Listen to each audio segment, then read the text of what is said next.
मैंने शोर शराबा बनाया था पैराडॉक्स के साथ आज से 3 साल पहले। उस गाने के 2 साल तक 1 लाख स्ट्रीम्स भी नहीं थे।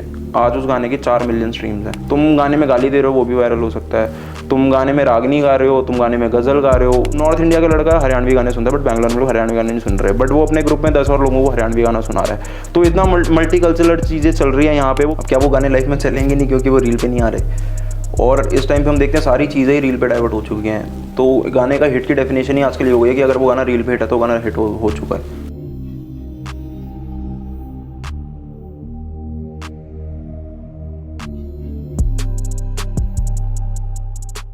तो यार हर्ष, पहले तो मेरे को ये बताओ, तुमको हर्ष बोले या रैबिटौर? कुछ भी भाई। सो ठीक है, साउंड्स मोर पर्सनल। बट फिर ये रैबिटौर की कहानी पहले जाननी पड़ेगी। दिस इज़ वेरी, कहानी घर घर की है भाई। ये वो पैशन वाली कहानी है, चालू होती है बचपन में, तो वहाँ से फिर हर्ष रैबिटौर बनता है। तो रैबिटौर नाम कहाँ से आया? रैबिटौर नाम ऐसे आया कि 6 महीने तक हम सोच रहे थे कि हमें कूल बनना है। तो हर्ष के साथ हम कूल नहीं बन पाएंगे, मार्केट में ना बहुत सारे हर्ष घूम रहे हैं, तो थोड़ा कूल बनना है लाइफ में। तो फिर 6 महीने सोचते रहे ग्रीक गॉड के नाम, एंशिएंट नाम दुनिया भर में ढूंढ लिया हमने, कुछ नहीं मिला। तो ऐसे ही रैबिटौर एक नाम आया, हमने गूगल पे सर्च करा, कुछ था नहीं, तो हमें लगा फिर अब हम इसको डिफाइन करेंगे। तो बस इतनी सी कहानी है। तो अपना ब्रांड नेम बन गया? अपना ब्रांड नेम बन गया, और इसे था भी नहीं, तो हमें लगा थोड़ा ओरिजिनल भी हो जाएगा लाइफ में। नहीं यार, बहुत अच्छा है। तो हर्ष, ये पहले तो मेरे को कहानी बताओ। म्यूज़िक में टिपिकली इंडियन हाउस होल्ड के अंदर में ऐसा होता नहीं है कि शुरू से ही म्यूज़िक में जाना है। हाँ, ऐसा तो है। तो तुम्हारे साथ में क्या कहानी थी? हाउ डिड योर स्कूलिंग गो? 3-4 साल का था जब मुझे घर वालों ने वो बचपन में वो कीबोर्ड गिफ्ट करते हैं, वो गिफ्ट कर दिया था। तो मुझे लगा बढ़िया चीज़ है, महंगी चीज़ मिले मुझे लाइफ में कुछ। तो फिर वो बजाया भी तो अच्छा लगा काफ़ी। फिर मेरा 10th क्लास में एनुअल डे का फंक्शन था स्कूल में। तो अपन वो रॉक वॉक वाले लड़के थे, वो काली नेल पेंट लगा के लंबे बाल करके घूमते थे ना, थोड़े से गॉथिक टाइप के लड़के, थोड़ी इज्जत थी स्कूल में। तो उन्होंने पूछ लिया कुछ गा लोगे? तो उस टाइम पे बड़ा फेमस सिंगर था एनरिके इग्लेसियास, अभी भी फेमस है। तो उसका हीरो गाया था मैंने अपने 10th क्लास के एनुअल डे में। फिर मैं थोड़ा सा मैं काफ़ी वायरल सा हो गया था अपने स्कूल में, और वो अटेंशन मुझे बहुत सही लगा। मैंने कहा अब करना है तो यही करना है, वरना कुछ फ़ायदा नहीं ज़िंदगी का। तो एक मोमेंट टू स्ट्राइक था कि भाई may be this is my calling. But फिर भी फॉर्मल स्कूलिंग के बाद में स्कूलिंग हुई, कॉलेज हुआ, कॉलेज चल रहा था साथ में, और साथ में फिर म्यूज़िक में भी इंटरेस्ट बढ़ा। फिर घर वालों को कन्विंस करना थोड़ा मुश्किल था, क्योंकि उनका ये होता है कि पैसे कैसे कमाएगा, जो हर एक मिडिल क्लास हाउस होल्ड का क्वेश्चन होता है। क्योंकि अगर डॉक्टर इंजीनियर नहीं बन रहे इस देश में तो तुम कुछ कर ही नहीं पा रहे ज़िंदगी में। बट ग्रेजुअली चीज़ें इंक्रीज़ हुई, तो फिर घर वालों को भी थोड़ा मनाना आसान हुआ। मतलब एक दिन में तो नहीं हुआ ये सब, इट वॉज अ प्रोसेस। 2-3 साल लगे कम से कम ट्रांजिशन। कॉलेज में म्यूज़िक सीन कैसा था? कॉलेज वाले सुनते थे हरियाणवी गाने, और मैं सुनता था अलग गाने, तो उनसे मेरी वाइब मैच हो नहीं पाई लाइफ में। बट धीरे धीरे कॉलेज के दोस्त छोड़े, फिर मैंने नए थोड़े अच्छे दोस्त बनाए जो थोड़े अच्छे गाने सुनते थे, तो थोड़ा ट्रांजिशन फेज था वो भी। पर अब तो हरियाणवी गाने भी बहुत पॉपुलर हो गए हैं आजकल। तो हर एक चीज़ पॉपुलर है भाई, मतलब तमिल गाने भी फेमस हो रहे हैं उतने ही, मतलब बॉलीवुड गाने से ज़्यादा हरियाणवी और तमिल गाने चल रहे हैं आजकल। तो अनप्रेडिक्टेबल सा सीन है इंडिया में आजकल म्यूज़िक का। क्योंकि पहले तो होता था कि सिर्फ पंजाबी गाने बजते थे, अब हरियाणवी बजते हैं, तमिल भी बजते हैं। एक तरीका होता था गानों का कि अच्छे लिरिक्स, अच्छा म्यूज़िक, अच्छी कॉम्पोजिशन, तो एक गाना अच्छा हो जाता है। आजकल कोई ऑर्थोडॉक्स तरीका बचा ही नहीं है म्यूज़िक बनाने का। तुम गाने में गाली दे रहे हो वो भी वायरल हो सकता है, तुम गाने में रागनी गा रहे हो, तुम गाने में गज़ल गा रहे हो, कोई जॉनरलेस हो चुकी है आजकल इंडिया की जो भी यूथ हो चुकी है। एक फोक गाना, मेरा गाना था फलक, जब तक उस गाने के 2-3 लाख स्ट्रीम थे तो वो अंडरग्राउंड गाना था। आज उस गाने पे 1 मिलियन स्ट्रीम्स हैं तो वो गाना कमर्शियल हो गया है। तो फोक कमर्शियल की मतलब जॉनरलेस हो चुकी है चीज़ें इस टाइम पे इस कंट्री में मेरे हिसाब से। तो कुछ भी चल सकता है, कोई डाई एंड हार्ड फास्ट कोई फॉर्मूला बचा ही नहीं है। तो ऐसा क्यों है तुम्हारे अकॉर्डिंग? कुछ ये नई जनरेशन की वजह से? जनरेशन तो है, बट एक पॉइंट हम हमेशा लूज आउट कर देते हैं। This country has population of near around 1.4 billion people. तो इतना सारा कंटेंट कंज्यूम करने के लिए ऑडियंस बैठी हुई है, और हर तरह की इतने सारे कल्चर्स हैं, इतनी सारी लैंग्वेजेस हैं, और पॉपुलेशन ही इतनी है, तो वो कंटेंट कंज्यूम करने के लिए बैठी है। तुम्हें बस उनको कंटेंट देना है इन दी एंड। क्योंकि अब यहाँ के बच्चे कॉलेज में पढ़ रहे हैं, पढ़ के वो बैंगलोर चले गए। अब नॉर्थ इंडिया का लड़का बैंगलोर चला गया है, अब वो बैंगलोर में अपने 10 दोस्तों के साथ बैठा है। अब नॉर्थ इंडिया का लड़का हरियाणवी गाने सुनता है, बट बैंगलोर में लोग हरियाणवी गाने नहीं सुन रहे, बट वो अपने ग्रुप में 10 और लोगों को हरियाणवी गाना सुना रहा है। तो इतना मल्टी कल्चरल चीज़ें चल रही हैं यहाँ पे, वो कल्चर यहाँ से वहाँ मूव आउट करते ही रहते हैं। फ्यूजन होना शुरू हो चुका है इन दी एंड एक तरीके से। एंड हमारी मेन जो फिल्म इंडस्ट्री है जिसके अराउंड सारा म्यूजिक घूमता है, वो भी अभी इस ट्रांजिशन में आई थिंक पड़ रहा है। बिकॉज मूवीज़ में भी इतने एक्सपेरिमेंटल गाने आ रहे हैं आजकल, वो भी देख के अच्छा लगता है कि at least there everyone is trying to experiment and explore. हाँ, तो आजकल मूवीज में हम लोग देखते हैं कि पहले शायद गाने इंडी पॉपुलर होते हैं, उसके बाद में मूवीज में अडेप्ट होते हैं। तो अभी जो हमारा गाना है फलक, वो भी हमने एक मूवी में बेचा है। So we just did a sing deal with a very big production house for a movie Sharma ji की बेटी, that is being produced by Ayushmann Khurana's wife. Very nice. So वो भी एक इंडिपेंडेंट गाना था, हमने ऐसे ही रिलीज़ कर दिया था बिना उसके, एंड एक दिन a production house calls us and they want to buy out the track. तो बहुत सारी, मतलब जब से ये OTT वाली लाइन और मतलब पोस्ट कोविड सीन बहुत चेंज हो गया, क्योंकि कोविड में मूवीज़ नहीं आई बट लोगों ने फिर भी म्यूज़िक कंज्यूम करा है, और वो म्यूज़िक मेनली इंडिपेंडेंट म्यूज़िक ही था। तो वो मार्केट इतनी जल्दी मतलब राइज करी है कि चीज़ें एकदम से बदल गई हैं मेरे हिसाब से। अच्छा, अब इंडिपेंडेंट म्यूजिक की बात करते हैं, तो जब हम लोग छोटे हुआ करते थे तो बॉम्बे वाइकिंग्स होता था, या फिर मतलब कुछ एक ऐसे इंडी आर्टिस्ट थे, लेकिन प्रोडक्शन उस टाइम पे थोड़ा मुश्किल होता था। Now with the help of technology शायद ये आसान हुआ है। आजकल मतलब वो FL स्टूडियो का क्रैक तो हर जगह मिल रहा है ना, तो बच्चे यूट्यूब पे लिखते हैं, वो डाउनलोड कर लेते हैं, फिर वो बन जाते हैं इंडिपेंडेंट म्यूजिशियन। काफ़ी आसान सा हो गया है ये। तो इंडिक म्यूजिक का जो इंडी म्यूजिक है, इसमें टेक्नोलॉजी एक बहुत ज़्यादा इंपॉर्टेंट रोल प्ले कर रही है। What do you think about that? इस चीज़ के ना मेरे दो पर्सपेक्टिव हैं। एक तो इंडी म्यूज़िक में टेक्नोलॉजी बहुत ही ज़्यादा रोल प्ले कर रही है, जो कि अच्छा भी है क्योंकि everyone has accessibility to it बहुत आराम से, बट उसका एक नेगेटिव इम्पैक्ट भी है कि बच्चे म्यूज़िक सीख नहीं रहे हैं। वो सिर्फ यूट्यूब पे वो लिख रहे हैं, वो सॉफ्टवेयर डाउनलोड कर रहे हैं, उनको सैम्पल्स मिल जा रहे हैं और वो म्यूज़िक तो बना रहे हैं, उनको ये नहीं पता गाने में कॉर्ड कौन सी लगा रहे हैं। मैं लोगों से पूछता हूँ सी मेजर का रिलेटिव माइनर, तो उनको नहीं पता कि वो ए माइनर होता है।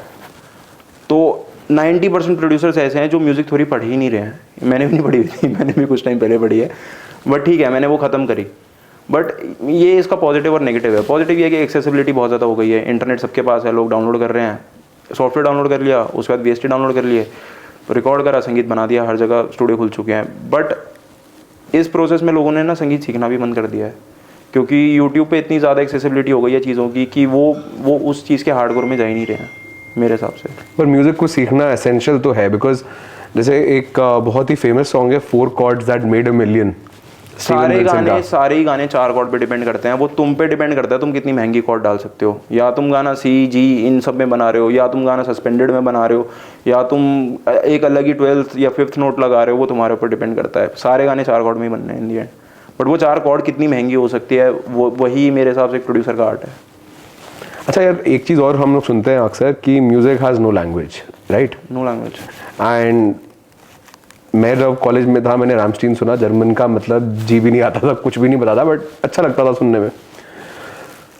अब हम ये चीज़ देखते हुए, I want to hear this from a music producer like you, कि क्या चीज़ होती है जो गाने को थोड़ा आपके बोलते हैं ना कि you are able to relate to it in different moods. आप अलग टाइप का गाना सुनते हो, इट हैज़, क्या ये हार्ट बीट से रिलेटेड है? How does it work?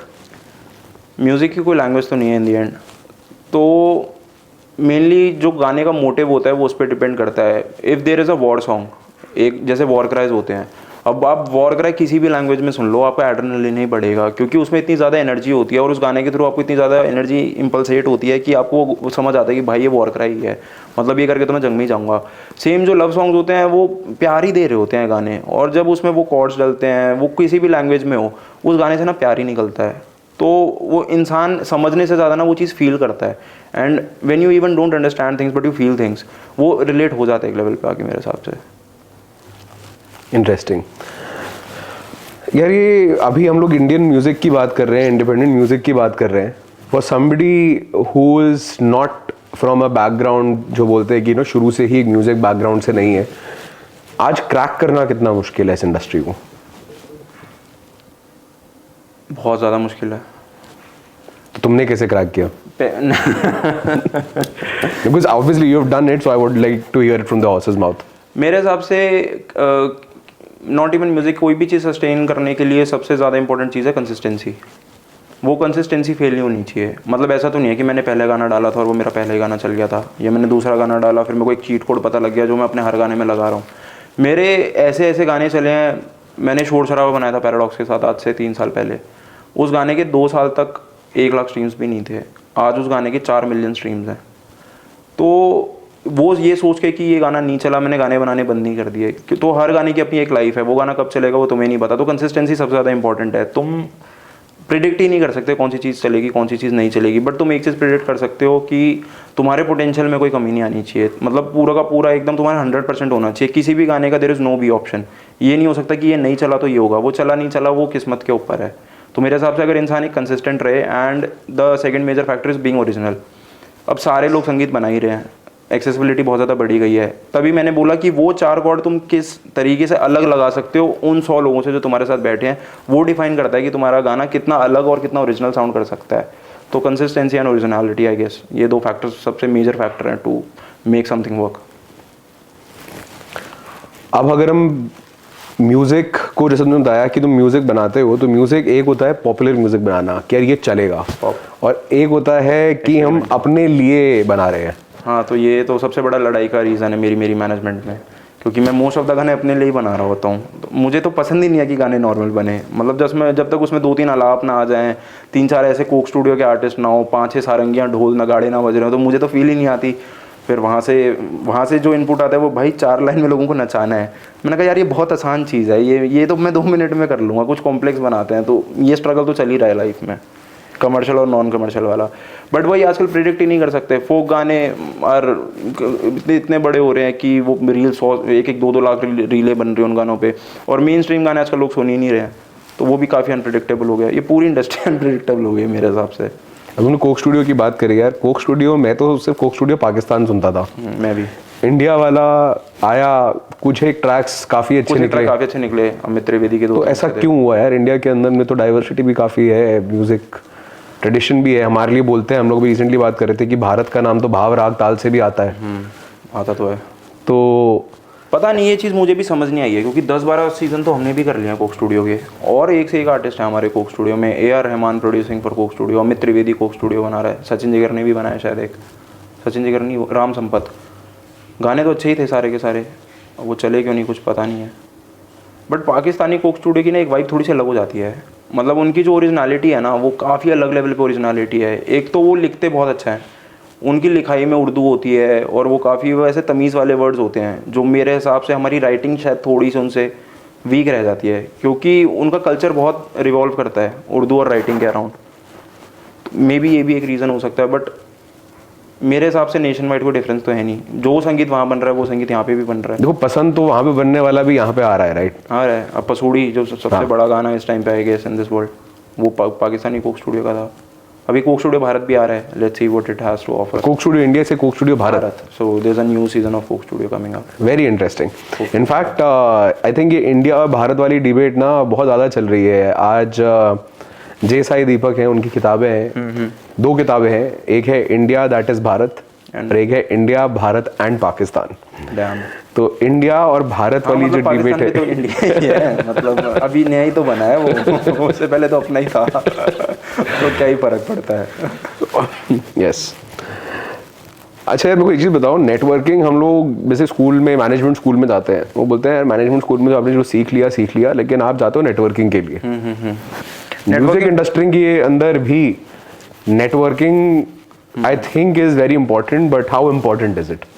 So 2 years back हमारे कोई नेटवर्क नहीं था जब हम गाने बनाने लगे थे कोविड के टाइम पे। तो मेरे मैनेजर ने मुझे एक चीज़ समझाई थी कि a circle will define what a musician can offer to people. मतलब तेरा सर्कल ही बता सकता है कि तू लोगों को क्या ऑफर कर सकता है। अब उस सर्कल में वो पूरा का पूरा खेल ही नेटवर्किंग का है। मतलब how many writers, how many composers, how many musicians, how many singers, how many female singers, lyricist do you know. क्योंकि जितना बड़ा तुम्हारा सर्कल होगा, जितनी ज़्यादा तुम्हारी नेटवर्किंग होगी, उतनी ही चीज़ें ज़्यादा एक्सेसिबल और विद इन योर रीच होगी। तो networking is the key to industry I guess. बिना नेटवर्किंग के इंडिया में कुछ नहीं चल सकता। यहाँ पे तुम नेगोशिएट नहीं कर सकते, यहाँ पे भाईचारा ही चलता है। अगर वो तुम्हारा भाई बन गया तो काम हो जाएगा, अगर वो तुम्हारा भाई नहीं बना तो वो प्रोबेबिलिटी बहुत कम हो जाती है काम होने की। मतलब अगर हमारे साथ भी ऐसा है, हमें वाइब नहीं आती किसी के साथ तो हम काम ही नहीं कर पाते हैं इन द एंड। तो ये VC वर्ल्ड वाली सिचुएशन है।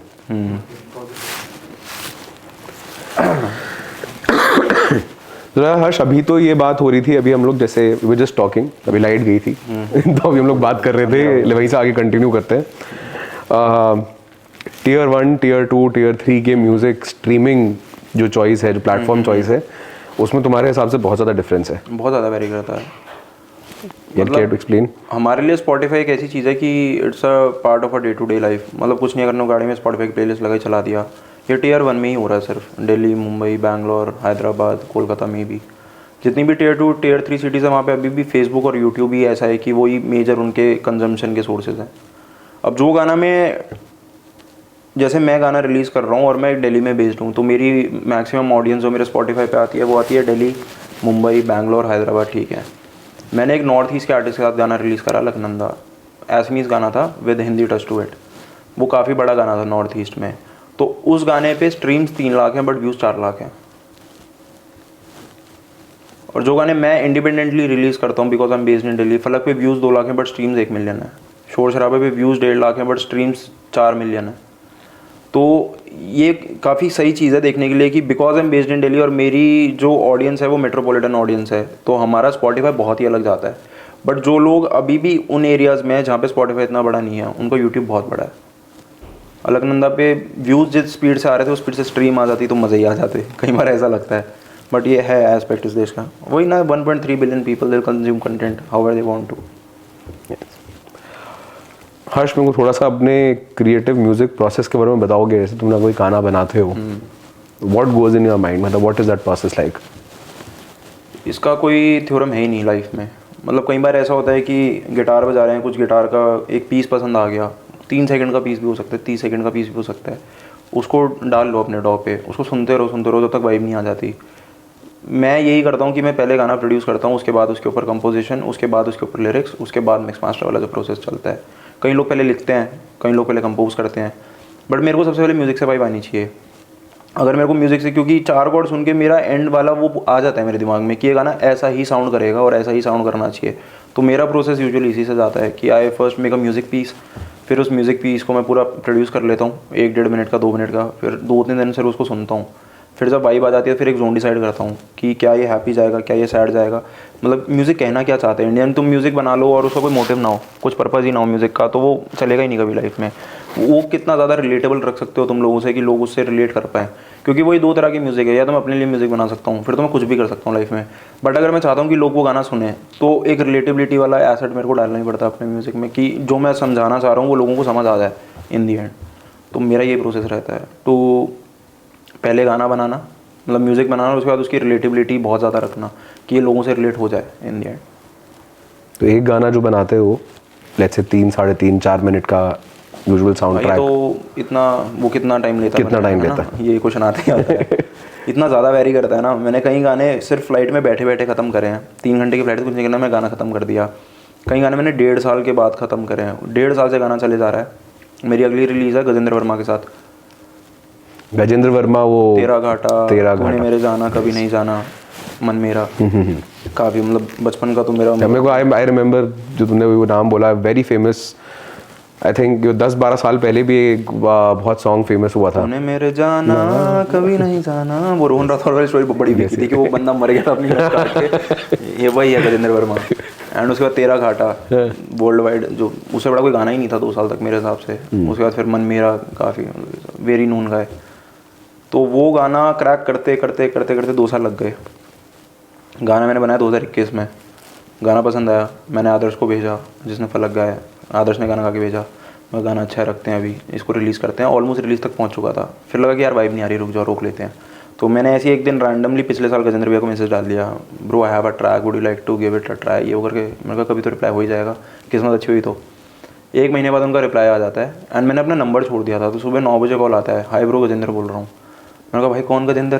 तो गजेंद्र वर्मा। तो पहले तो मैं बेड से गिरा, मैंने कहा भाई तो कॉल आ गया, और मैं इतना बौखलाया हुआ था नींद में। तो ही सेड कि भाई तू सुन, तू जिंदा हो, फिर मेरे को आराम से कॉल कर। तो 1 साल के बाद वो गाना गजेंद्र भैया के पास पहुंचा। फिर हमने गाना दोबारा लिखा, दोबारा थोड़ी सी कॉम्पोजिशन चेंज हुई, फिर उसमें इंस्ट्रूमेंट्स रिकॉर्ड हुए दोबारा से, क्योंकि वाइब नहीं आ रही थी। वो गाना ख़त्म होते होते अभी 2.5 साल हो चुका है। अब वो गाना अगले महीने रिलीज़ होगा। फिर कई गाने हैं, शोर शराबा 2 दिन में बनाया, 1 महीने में रिलीज़ कर दिया। तो ऐसे गाने भी हैं, ऐसे गाने भी हैं। हर गाने की अपनी जर्नी, अपना प्रोसेस है। यार ये रिजल्ट वाली एंटिसिपेशन होती है कि जब कभी गाना रिलीज करते हो कि कैसा जाएगा, क्या रिसेप्शन मैं रहेगा? एकदम गाने रिलीज से 10 मिनट पहले हनुमान चालीसा लेके बैठता हूँ, अगरबत्तियाँ लगा के, बस ये वाला करवा देना, बस ये वाला करवा देना।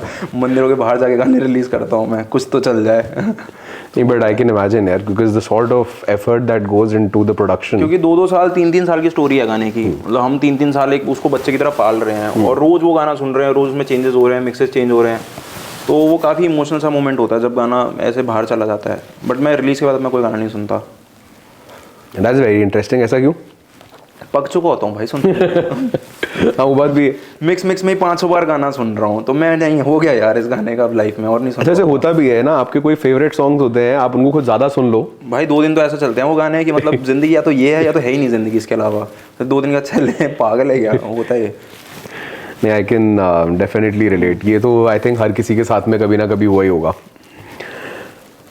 अब जब म्यूज़िक प्रोडक्शन की बात करते हैं हम लोग, तो टेक्नोलॉजी हम लोगों ने ज़्यादा यूज़ करते हैं। So could you maybe shed light कि हम कौन से सॉफ्टवेयर यूज़ करते हो? क्या I use Ableton Live, Ableton Live as my digital audio work station. अलग अलग होते हैं, FL स्टूडियो है, लॉजिक प्रो है। इनका लर्निंग कर्व ऑलमोस्ट सेम है, सारे डॉज सेम तरीके से ऑपरेट करते हैं। तुम जिसके साथ ज़्यादा हैंडी होते हो वो तुम्हारा फेवरेट डॉ बन जाता है। लाइक मेरे लिए एबल्टन बेस्ट है, कुछ लोगों के लिए FL बेस्ट है, और सेम ही चीज़ होती है हर डॉ में। हर डॉ से हर तरीके के गाने तुम बना सकते हो। सो इट्स लाइक जैसे वीडियो एडिटिंग में फाइनल कट प्रो बोल देते हैं, एडोबी प्रीमियर प्रो बोल देते हैं। और सिंपल देखो तो सफारी, क्रोम, इन सब का काम सेम ही है। हाँ। तुम्हारे लिए कौन सा ज़्यादा हैंडी है देखने में और तुम्हें कौन सा ज़्यादा अच्छा लगता है देखने में, बस उस पर डिपेंड करता है। google.com सब पे ही खुल जाएगा। youtube.com पे वीडियो हर जगह से तुम्हारा मोटिव सॉल्व हो रहा है। जो तुम्हें यूट्यूब पे वीडियो देखनी है वो तीनों से दिख जाएगी, बट वो तुम्हारे ऊपर डिपेंड करता है तुमने कौन से देखनी है इन दी एंड, मेरे हिसाब से।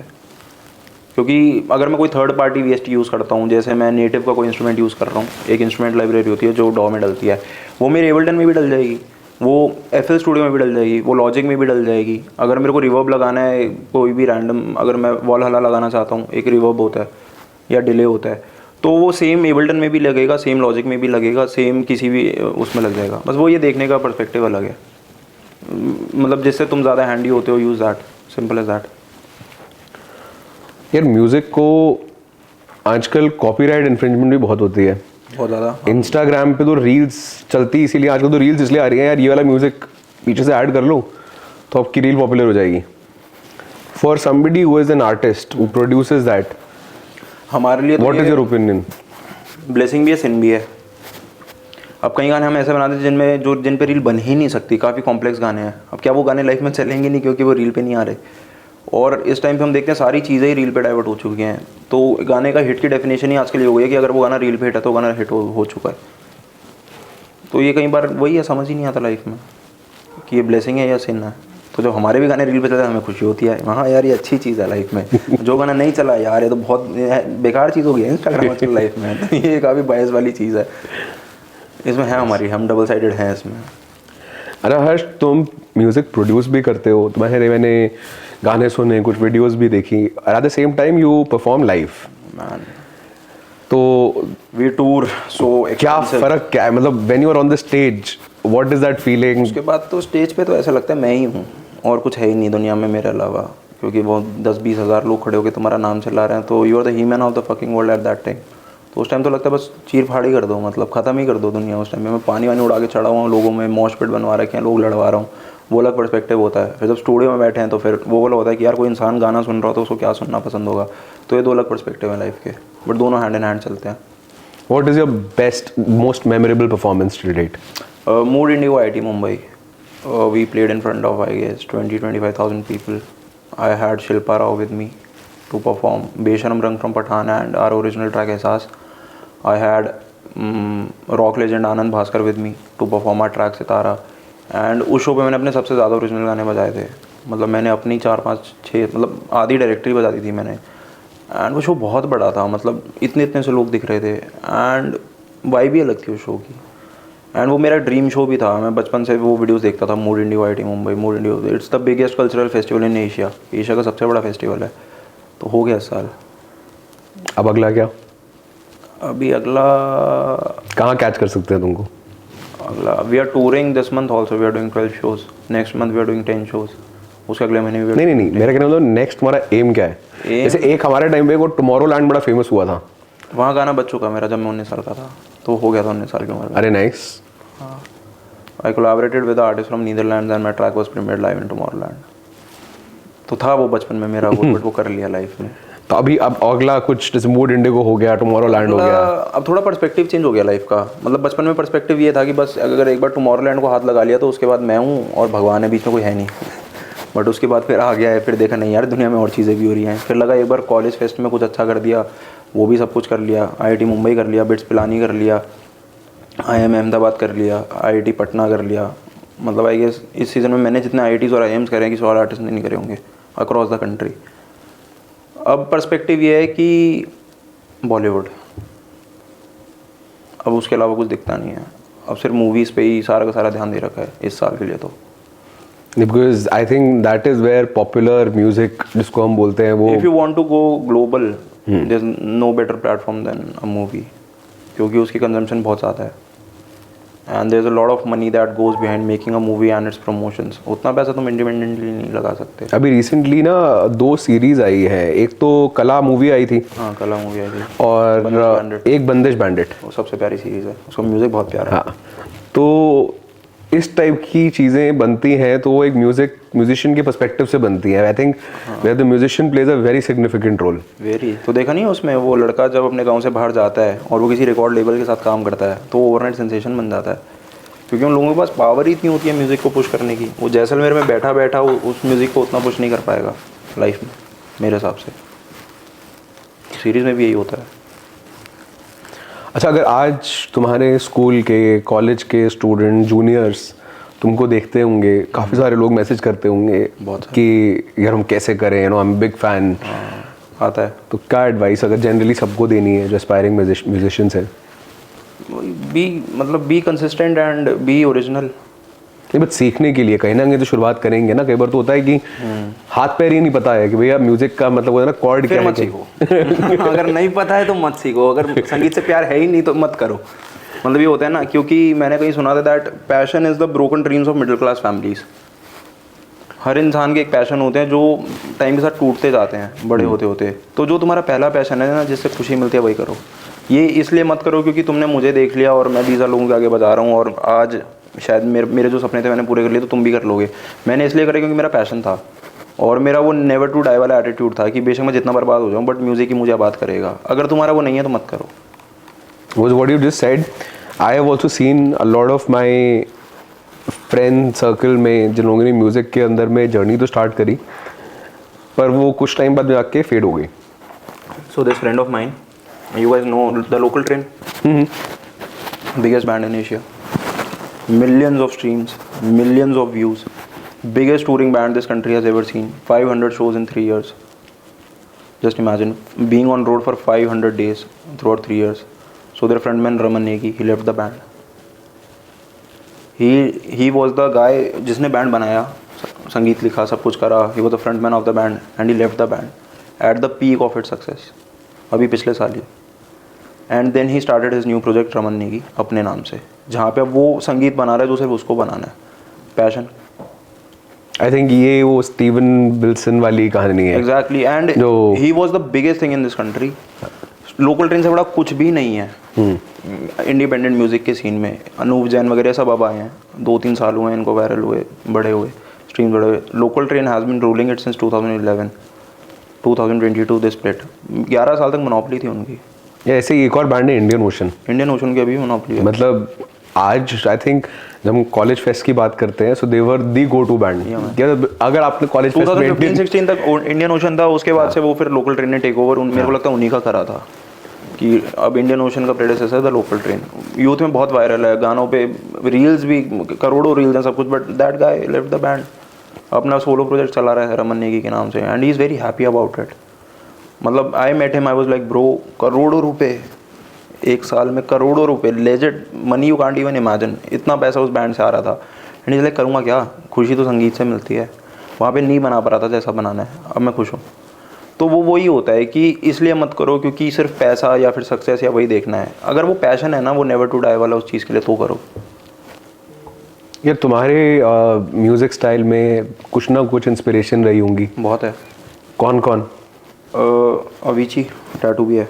अच्छा, बनवा रखा है. हम अच्छा सगा फ़ैन हूँ, ऐसा इसमें फेक वाला फ़ैन नहीं हो. तो अविची ने बहुत ज़्यादा इंस्पायर करा था लाइफ में, क्योंकि Avicii has produced for Coldplay, Avicii has produced for David Guetta. Avicii had been the backbone of आदि इंडस्ट्री. लोगों को पता भी नहीं है कि Avicii ने इतने आर्टिस्ट बना दिए हैं. मतलब नाम आर्टिस्टों के आ रहे हैं बट गाना वो Avicii प्रोड्यूस कर रहा था. तो अविची बहुत बड़ी इंस्पिरेशन रहा है, and then Amit Trivedi, because the way he has blended Indian instruments into the commercial scene, भाई कोई नहीं कर पा रहा है। I loved his The Sound of Nation. Sound of nation, जो छोटा सा वो एक आई थिंक 10 मिनट का 10-15 मिनट का वो जो बनाता था, अमेजिंग। उनका कोक स्टूडियो भी बहुत बहुत वाइबी है। तो Amit plays with ethnic and Indian and western things quite nicely, तो मैं भी वही कोशिश कर रहा हूँ। Which is what I got the vibe. मैं तुमसे आते ही सबसे पहले बोला, मैंने तुम्हारे गाने सुनते हुए आ रहा था मैं, तो कुछ गाने तो बहुत ही मेलो, और जो फिर लाइव वाले थे तो there is a different energy to it all together. मैंने एक चीज़ रियलाइज़ करी है कि ये काफ़ी 1-1.5 साल बाद करी थी कि 2 तरीके से म्यूज़िक बना सकते हो, या तो सिंथेटिक म्यूज़िक। तो अगर तुम सिंथेटिक म्यूज़िक बना रहे हो तो तुम एक सॉफ्टवेयर इंजीनियर हो जो सिर्फ सॉफ्टवेयर मैनिपुलेट कर रहा है मेरे हिसाब से। अब पता नहीं लोग इसके पीछे मेरे को गालियाँ भी दे सकते हैं कि तो ऐसा क्यों बोल रहा था, बट वो म्यूज़िक जिएगा कैसे, उसमें कुछ ऑर्गेनिक है ही नहीं। फिर एक म्यूज़िक आता है कि तुम हर एक चीज़ रिकॉर्ड करवा रहे हो, you recording the guitars, you recording the flute, you recording the sitar, and then you putting it into the track. तो उस गाने में ना there are things that are breathing. एक गिटार का पीस हमेशा ब्रीथ करेगा क्योंकि वो एक लाइव बजा हुआ है, एक सितार हमेशा ब्रीथ करेगा क्योंकि वो लाइव बजा हुआ है। तो 2 तरीके हैं गाने बनाने के, एक सिंथेटिक और एक होता है लाइव वाला। तो I have transition myself from synthetic to live in past 2 years. अब मैं ये कोशिश करता हूँ मैं जो भी चीज़ें अपने स्क्रैच में अगर मैं प्रोड्यूस कर रहा हूँ मैं उसको लाइव बजाऊँ या बजाऊँ। ये ट्रांजिशन आया है मेरे म्यूज़िक में मेरे हिसाब से, और आगे भी I think I will continue this. थोड़ा सा कंट्रोवर्शियल सवाल है अभी। म्यूजिक इंडस्ट्री को कुछ आर्टिस्ट की वजह से ड्रग्स के साथ में रिलेट करना ज़्यादा हो गया है।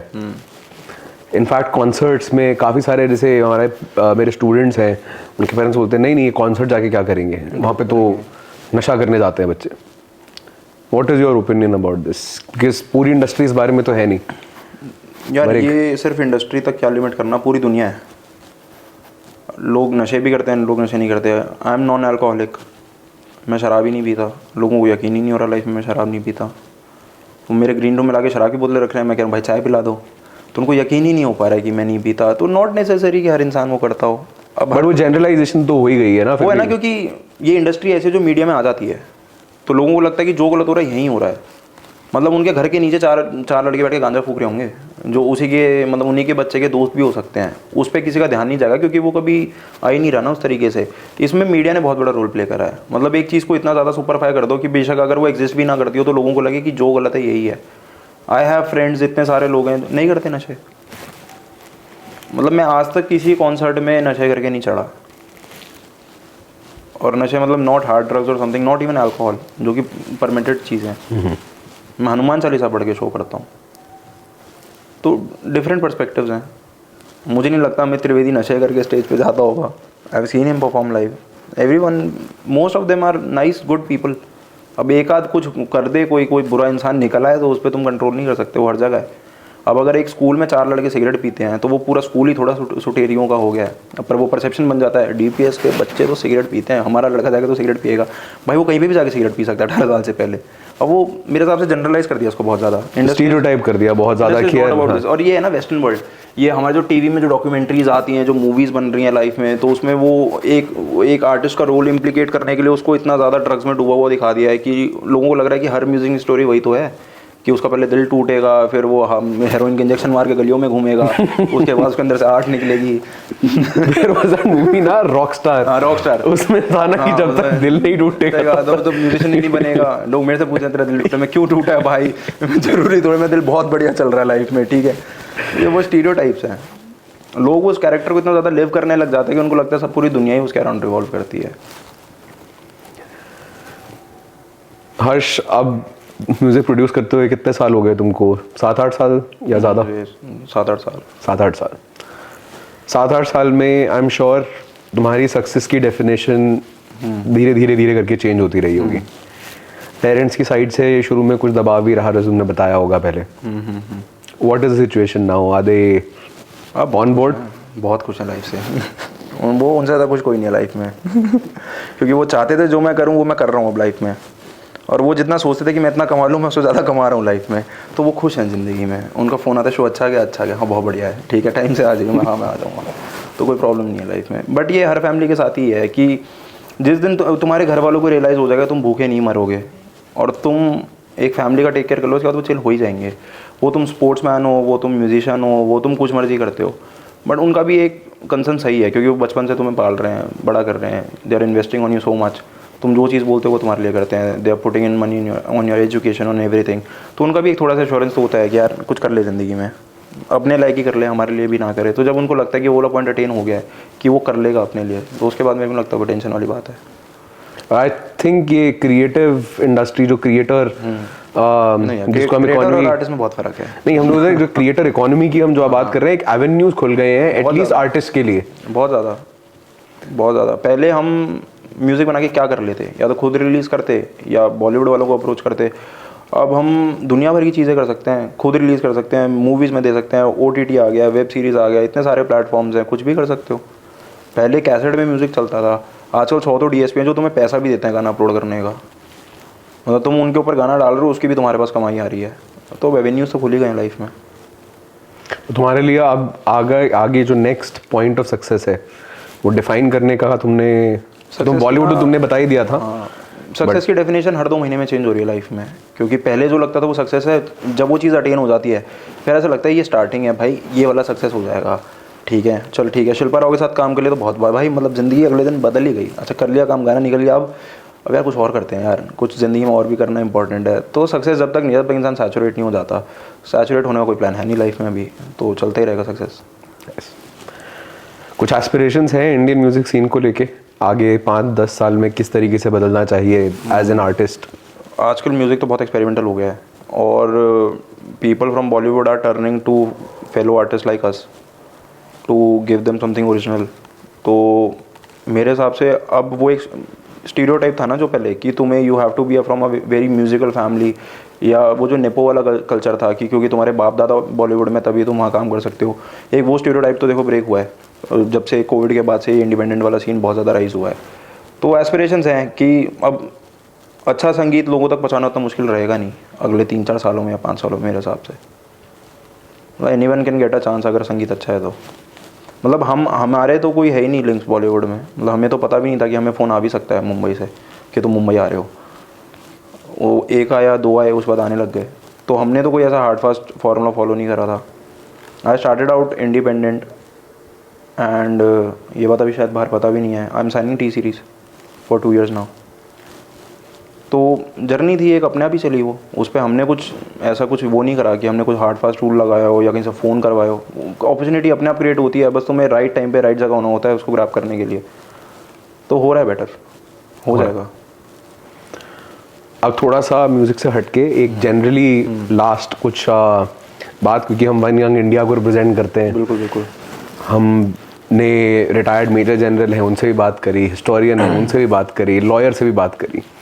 तो एक एंड में क्वेश्चन होता है कि देश आगे बढ़ रहा है, कुछ चीज़ें गलत भी हो रही हैं, कुछ चीज़ें सही भी हो रही हैं, फ्रस्ट्रेशन भी रहती है अपने देश को, कई बार देखते हैं कि यार कहाँ कितना पीछे रह गया होती है, और कई बार लगता है कि नहीं देखो देश कहाँ आगे जा रहा है। As an active informed citizen of the country, तुम क्या चाहते हो कि इंडिया अगले 5 साल में कहाँ पे खड़ा हो? मेरे हिसाब से जो चीज़ इंडिया को अभी भी डिवाइड कर दी है पॉलिटिक्स। जिस दिन ये पॉलिटिक्स साफ हो गया मेरे हिसाब से, जिस दिन पॉलिटिक्स सही हो गया, मतलब अभी भी लोग हिंदू मुस्लिम के नाम पे वोट मांगते हैं, जिस दिन वो डेवलपमेंट के नाम पे वोट मांगेंगे और डेवलपमेंट हो भी जाएगी, तो मेरे हिसाब से 5 साल में कंट्री बहुत आगे होगी। ये थोड़े हमें बेसिस चेंज करने पड़ेंगे, and people are getting educated nowadays, उनको भी ये चीज़ें समझनी चाहिए मेरे हिसाब से। और एक दो एजुकेशनल गैप है ना लोगों में, वो बहुत ज़्यादा है, मेरे हिसाब से हमें उसको कम करना चाहिए। क्योंकि जो एक बच्चा IIT से इंजीनियरिंग कर रहा है और जो एक बच्चा किसी गांव के कॉलेज से इंजीनियरिंग कर रहा है, उन दोनों की आपस के बेसिस ही इक्वल नहीं है, बट इंजीनियरिंग तो वो दोनों जगह से कर रहे हैं ना। तो वो जो हमारा एजुकेशनल गैप है, हमें मेरे हिसाब से वो फुलफिल कर देना चाहिए बहुत ढंग से। क्योंकि जब तक स्किल ही नहीं होगी किसी इंसान में तो उसको नौकरी नहीं मिलेगी, और वो स्किल का डिफरेंस इतना ज़्यादा आ जाता है इवन आफ्टर टेकिंग एजुकेशन कि वो मैच हो नहीं रहा है। तो हमें एक यूनिवर्सल एक ऐसा सिस्टम बनाना चाहिए कि वो स्किल सबको एटलीस्ट बराबर प्रोवाइड हो मेरे हिसाब से। तो तुम्हारे हिसाब से तुमको लगता है कि अगर ये सब चीज़ें हो जाएंगी तो शायद हमारा युवा प्राइम मिनिस्टर 50 साल का ना होके 35-40 साल का हो सकता है। मुझे लगता तो नहीं है देश में से कभी हो पाएगा, क्योंकि हम भी देख ही रहे हैं क्या होता है लाइफ में, हम बोल तो कुछ सकते नहीं है। मुश्किल है, मगर हो जाए तो बढ़िया है, हो जाए तो दुख दर्द समझ पाएगा युवा का, क्योंकि एक बूढ़ा इंसान तो अपने बूढ़ों का ही दर्द समझ सकता है ना, एक युवा इंसान एक युवा उसका मतलब अपने आसपास के लोगों को वो चीज़ समझ सकता है। अब जो इंसान 25-30 साल की उम्र में बाहर घूम रहा है, जिसके पास कुछ काम धंधा नहीं है करने को, उससे वही 30-35 साल की उम्र वाला इंसान रिलेट कर सकता है, जिसके सर पे सेम रिस्पॉन्सिबिलिटीज़ और वो प्रॉब्लम्स होती हैं। Correct. अब जो इंसान 60, 65, 70 का है, जो ज़िंदगी काट ही चुका है अपनी, वो कहाँ समझ पाएगा वो दर्द मेरे हिसाब से। यार इंडिया की 65% से ज़्यादा पॉपुलेशन 35 साल से कम की है, यंग है, इट्स एन यंग कंट्री, तो उनको रिप्रेजेंट करने के लिए we need young leaders in the end. But आ रहे हैं धीरे धीरे, पर उनको बोलने नहीं दिया जा रहा है, वो बोल लेंगे तो शायद कुछ हो जाएगा लाइफ में। चलो let's hope for the best. बाकी Harsh, it was a wonderful conversation यार, really like you know wish you the best of luck thank you so much for your career ahead, Thank you so and I hope कि तुम्हारे जैसे musicians India को आगे बढ़ाते जाएं और world stage के अंदर में इंडिया की एक अलग पहचान बनाए। आया ना हमारे गाना बिलबोर्ड पे, track is on US billboards. अरे वाह, दिस इज विच वन? एहसास। So this is number 3 on billboards. But I am telling you यार, मतलब I heard when I heard you first time, मेरे वो तुम्हारे 4-5 गाने हैं, there are different vibes, so I think हर गाने का अलग जॉनर होता है भाई, पता नहीं क्या कौन सा नशा फूक के बनाता हूँ अपने खुद के गाने, समझ ही नहीं आता, हर 2 गाने अलग डिफरेंट साउंड करते हैं। बट ये भी एक प्रोड्यूसर का प्लस पॉइंट है कि we can go any direction. नहीं यार, I mean great work. Thank you so much. चलो, congratulations so Thank you much. so much. Yes.